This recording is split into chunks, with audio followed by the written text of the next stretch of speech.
নাম সংকীর্তন ও সৎসঙ্গের ব্যবস্থা করেছেন। তাই আমরা তার সর্বাঙ্গীন মঙ্গল কামনা প্রার্থনা জানালাম। উপস্থিত সকলের জন্য, গ্রামের প্রত্যেকের জন্য মঙ্গল প্রার্থনা জানালাম। আর তিনি সেটা কিন্তু মঞ্জুর করেন। ভগবানকে জিজ্ঞাসা করা হয়েছে, ভক্ত বলছেন, প্রভু তুমি কোথায় থাকো? উত্তরে বলা আছে, আমি যোগী ঋষিদের হৃদয়েও থাকি না, মন্দিরেও থাকি না, মসজিদেও থাকি না। আমার ভক্তরা যেখানে গুণকীর্তন করে আমি সেখানেই উপস্থিত থাকি। তাহলে জীবন্ত তিনি আছেন।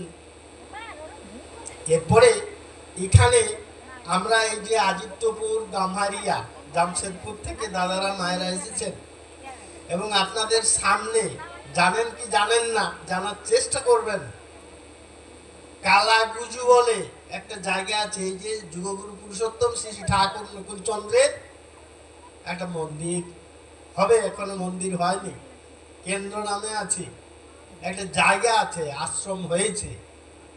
আচার্যদেব কি কি চাইছেন আপনারা যোগাযোগ রাখবেন, যাবেন।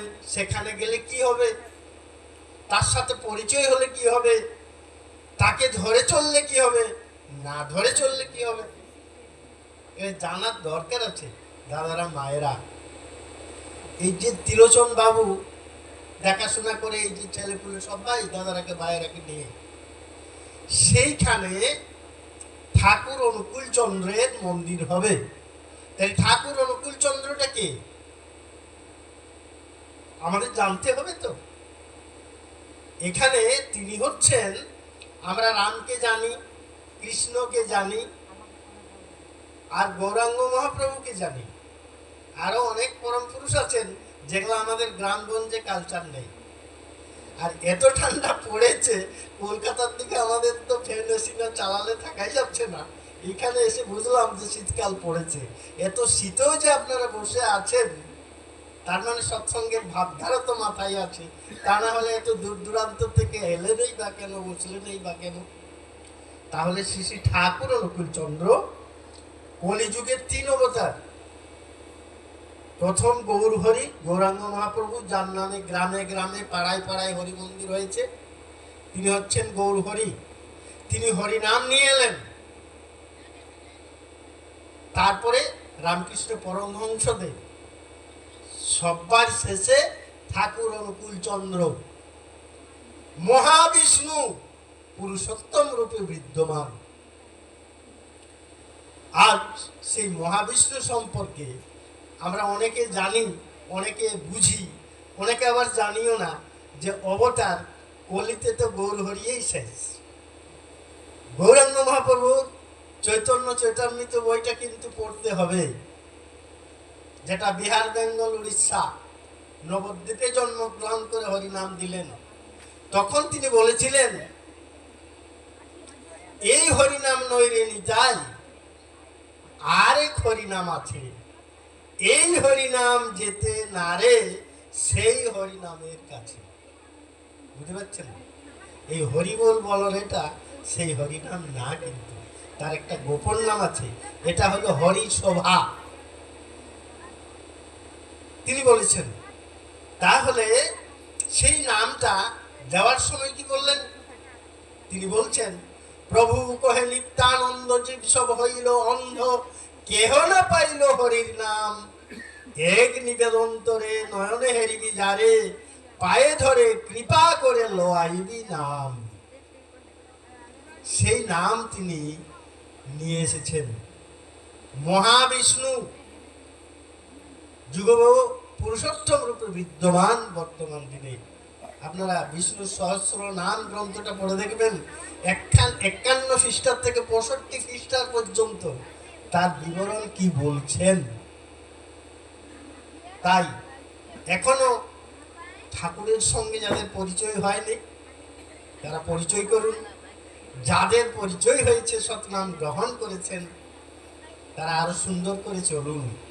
এবং এই যে সেই হরিনাম নিতে আমাদের অত অনুষ্ঠানের প্রয়োজন নেই, আমাদের দান দক্ষিণা পা পুছা গামছা চাল চিরা ধুতিরও প্রয়োজন নেই।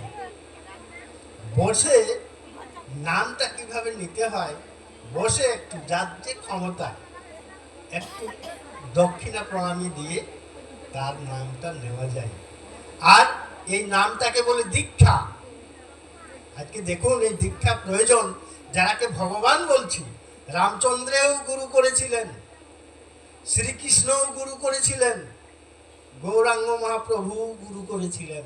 তাহলে আমরা মানুষ হয়ে জন্মালেই বুঝতে পারি মানুষের গুরু মুখ নামাশ্রিত সব দীক্ষা মানুষকেই নিতে হয়, ছাগল ভেড়া গরু কাড়ার প্রয়োজন নেই।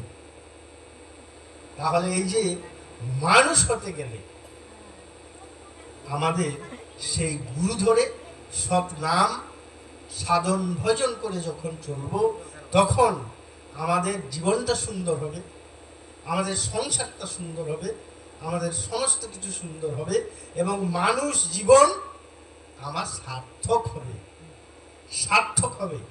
তাহলে এই সার্থক করতে গেলে এই দীক্ষা ছাড়া সার্থক হয় না। তাই তিনি বললেন, সদ্দীক্ষা তুই এক্ষণি নে, ইষ্টেদের এক সম্প্রীতি, মরণ চরণে নাম জপে কাটেই অকাল জম্ভিতি। আজকে ঘরে ঘরে চারদিকে, আমিও চারদিকে ঘুরেই বলছি দাদা, ঘরে ঘরে মানুষের খাওয়ার অভাব নেই, পড়ার অভাব নেই। আজ থেকে 20 বছর আগে একরকম ছিল, 30 বছর আগে একরকম ছিল, আমাদের ছাত্র জীবন একরকম ছিল, এখন ছাত্র জীবন একরকম আছে। আমরা গ্রামগঞ্জের, অ্যাকচুয়ালি আমরা গ্রামেরই লোক। আমি গ্রামে দেখেছি ভাদ্র মাসগুলোই, এখন তো ছেলেপুলেরা লেটো বললে বুঝবে না। কি গো, লেটো বুঝেন? কাকে লেটো বলে, সাওয়া বলে, গুন্ডলি বলে, মাড়ুয়া বলে, পাকা মাথা যারা আছে ওরা যাবে। তাইলে আজকে খাওয়ার অভাব নেই, পড়ার অভাব নেই, কিসের অভাব আছে? আজকে ঘরে ঘরে আনন্দ নেই। বাপ বেটাই পড়ছে না, বেলুরা দেখাচ্ছে, ভাই ভাইয়ে পড়ছে নাই, মামা ভাগ্নাই পড়ছে নাই, ছোট নেতা বড় নেতার সঙ্গে পড়ছে নাই। কিসের জন্য?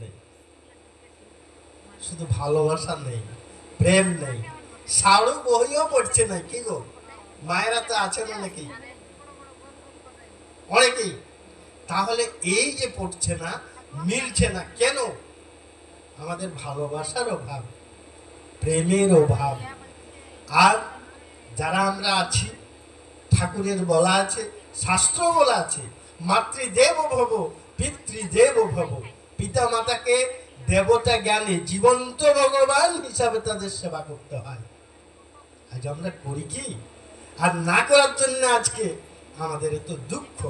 ধর্ম ভুলিলে দেবতা ভুলিলে দুঃখ আসিয়া ধরবে, শাস্ত্রের কথা। তাহলে আমরা মুখে ধর্মের কথা বলছি, আর জীবন্ত ভগবান বাপের সঙ্গে ভিন্ন দেখাচ্ছি। বাপ তাকে কোলে দিকে, আমি তাকে বাড়ি দিকে, কি হবে?